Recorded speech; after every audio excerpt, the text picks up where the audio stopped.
Selamat pagi Bapak Ibu dan saudara-saudaraku. Semoga kita semua sudah bangun pada pagi ini dengan sejahtera Tuhan dan telah siap untuk melanjutkan aktivitas kita. Senang sekali kita berjumpa melalui renungan pagi edisi 7 Desember 2021. Bacaan kita pagi ini dari Keluaran pasal 2 ayat 11 dan 12 demikian. Pada waktu itu ketika Musa telah dewasa, ia keluar mendapatkan saudara-saudaranya untuk melihat kerja paksa mereka. Lalu dilihatnya seorang Mesir memukul seorang Ibrani, seorang dari saudara-saudaranya itu.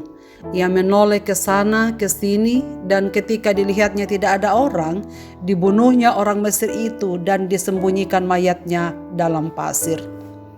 Rancanganmu bukanlah rancanganku.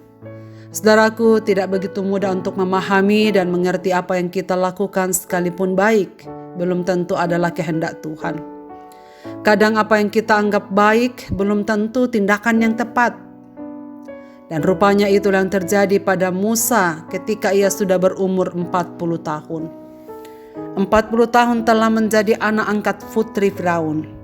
Segala kemewahan telah dinikmatinya, namun ada yang tak berubah pada dirinya. Pada usia kanak-kanak ketika masih dalam pengasuhan ibu kandungnya Yokebed, ternyata ia telah dididik untuk mengetahui identitasnya sebagai orang Ibrani.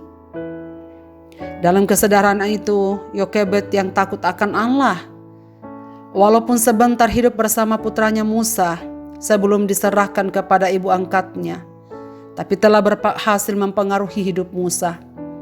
Apa yang ia dapatkan pada masa kanak-kanaknya ternyata tak menyimpang dari jalan itu. Terbukti 40 tahun kemudian ia masih menganggap bahwa orang Ibrani adalah saudara-saudaranya. Bagaimanapun kenikmatan dan kebahagiaan hidup dalam istana, rupanya Musa tetap memiliki perhatian untuk saudara-saudaranya. Dalam ayat yang kita baca pagi ini, dengan sengaja mengunjungi saudara-saudaranya dan melihat keadaan mereka yang sedang dipaksa untuk bekerja, namun di luar rencana. Ternyata pemandangan yang pertama ia lihat adalah perkelahian seorang Ibrani dan seorang Mesir. Tanpa pikir panjang, ketika Musa merasa tidak ada yang lihat dan situasi aman, segera saja Musa membantu orang Ibrani dan membunuh orang Mesir itu. Mayatnya disembunyikan di bawah pasir. Keesokan harinya ia keluar lagi. Ternyata hal yang sama ia dapatkan. Musa melihat perkelahian dua orang pria, tapi kali ini kedua-duanya orang Ibrani, saudara sebangsa Musa sendiri. Lalu hanya dengan teguran, "Mengapa engkau memukul temanmu?" Jawabannya yang membuat Musa ketakutan.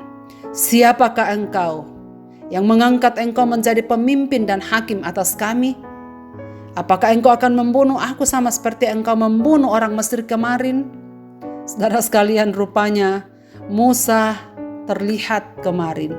Musa menjadi takut sebab sekarang sadar bahwa perbuatan membunuh yang dilakukannya kemarin adalah sesuatu yang keliru. Walau maksudnya baik membantu sebangsanya. Dan benar saja karena peristiwa ini Firaun berencana untuk membunuh Musa. Musa akhirnya lari ke Midian. Kini ia hidup dengan kehidupan yang sama sekali berbeda dengan 40 tahun sebelumnya dalam lingkungan kerajaan.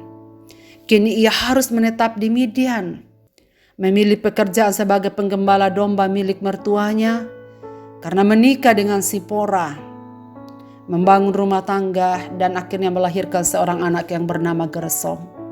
Saudara-saudaraku, kesediaan Musa untuk memihak kepada umat Allah dan membela orang Ibrani yang sedang ditindas sebenarnya menunjukkan imannya kepada Allah. Sayangnya, keberpihakannya dengan cara yang salah dengan tindakan pembunuhan.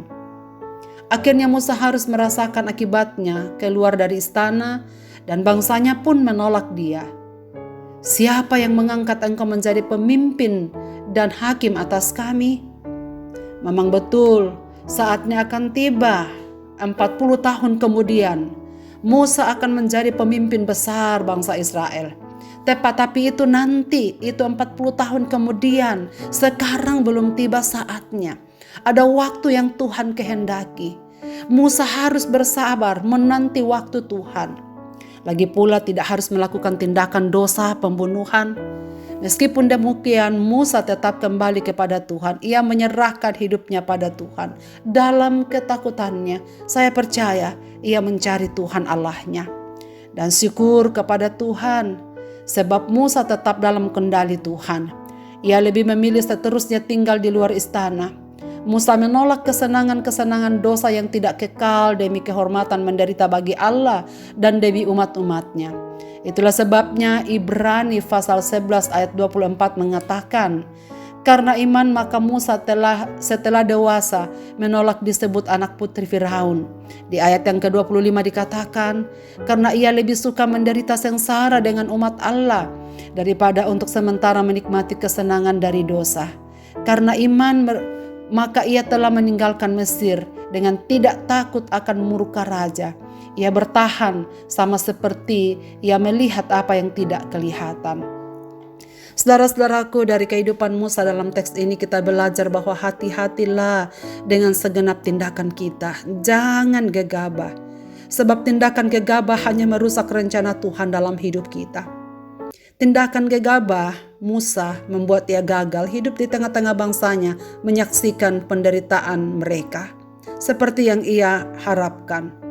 Alangkah baiknya merendahkan diri dan menanyakan Tuhan apa yang terbaik untuk dilakukan saat itu.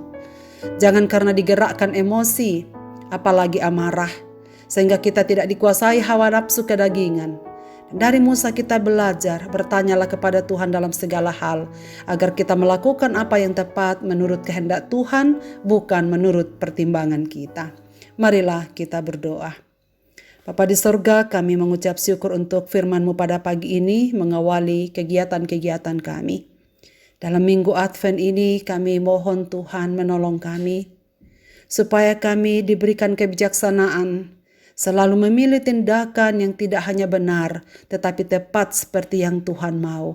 Supaya kami menjadi peka terhadap perbuatan daging, dan kami terus mengoreksi hidup kami sampai Tuhan datang yang kedua kalinya. Agar rencana-rencana Tuhan itulah yang tergenapi dalam hidup kami, bukanlah rencana-rencana kami. Berkatilah seluruh pendengar firman-Mu pada pagi ini, dimanapun mereka berada. Biarlah tangan-Mu melawat hidup mereka, supaya kami semua berjalan serta-Mu di sepanjang hari ini. Ke dalam tangan kasih-Mu Bapa, kami serahkan hidup kami. Di dalam Yesus Kristus kami berdoa. Amin. Selamat beraktivitas Bapak, Ibu, dan saudara-saudaraku. Tuhan Yesus memberkati kita dengan firman ini. Amin.